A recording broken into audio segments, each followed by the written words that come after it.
बातमी चंद्रपुरातून। चंद्रपूर, गडचिरोली, भंडारा आणि गोंदिया या 4 जिल्ह्यात विधानसभा निवडणुकीसाठी काँग्रेस पक्षाच्या पूर्वतयारीचा आढावा घेण्यासाठी चंद्रपुरात आज एक आढावा बैठक आयोजित करण्यात आली आहे। या बैठकीला राज्य प्रभारी रमेश चेन्नीथला, प्रदेशाध्यक्ष नाना पटोले आणि विरोधी पक्षनेते विजय वडेट्टीवार यांच्यासह पक्षाचे माजी मुख्यमंत्री आणि माजी मंत्री यासह अनेक नेते उपस्थित राहणार आहेत।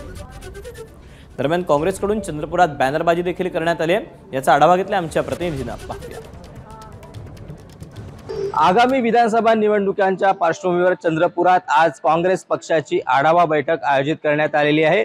चंद्रपूर, गडचिरोली, गोंदिया आणि भंडारा या 4 जिल्ह्यातल्या काँग्रेस पदाधिकाऱ्यांची आणि इच्छुक उमेदवारांची ही आढावा बैठक आहे।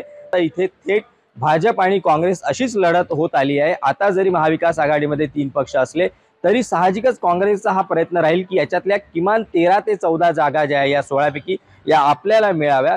मात्र त्यासाठी अतिशय आक्रमकपणे किंवा ज्याला म्हणतो कॉन्क्रीट एव्हिडन्स ठेवून काँग्रेसला ही जागा महाविकास आघाडीला मागावं लागेल आणि त्या दृष्टीने ही जी बैठक आहे आजची ही अतिशय महत्त्वाची आहे।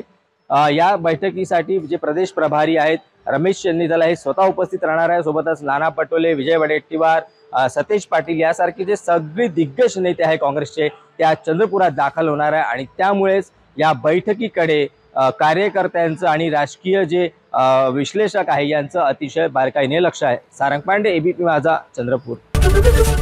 एबीपी माझा, उघडा डोळे बघा नीट।